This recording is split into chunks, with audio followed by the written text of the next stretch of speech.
मेरे पास एक recently case आया था जहां पे क्लाइंट जो था वो कैनेडियन एक्सपीरियंस क्लास के अंदर आता था, बट उसको कंफ्यूजन थी कि उसकी हॉलीडेज जो उस एक्सपीरियंस के दौरान थी या उस एक्सपीरियंस के थ्रू आउट टाइम पीरियड में थी वो काउंटेबल है या नहीं है। तो आइए आज उसी के बारे में हम बात करें।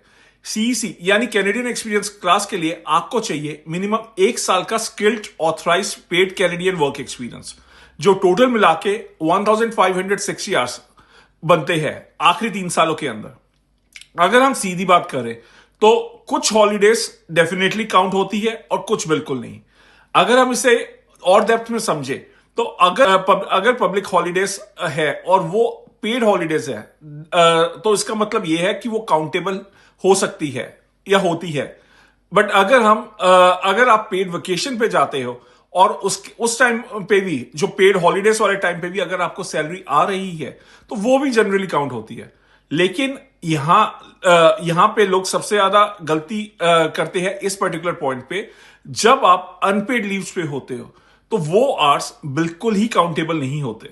हमेशा ध्यान रखिए, अगर जॉब के बीच में गैप आ जाए या सपोज आप जिस कंपनी में हो किसी रीजन से बंद हो जाए, वो भी इंक्लूड आप नहीं कर सकते। और एक रूल जो बहुत लोग मिस कर देते हैं, चाहे आप हफ्ते में 50 आवर्स 60 आवर्स या उससे ज्यादा काम करने के लिए कंसिडर करें, कैलकुलेशन में हमेशा मैक्सिमम 30 आवर्स पर वीक ही काउंट किए जाते हैं। ओवर टाइम से वन ईयर या 1 साल की रिक्वायरमेंट जल्दी कंप्लीट नहीं हो जाती। तो सिंपल रूल जो आपको याद रखना है, सिर्फ और सिर्फ जो पेड वर्किंग आवर्स है उसी को आपको काउंट करना चाहिए। जो अनपेड लीव है उसको आप पहले ही माइनस कर लो या उसको पहले ही हटा दो।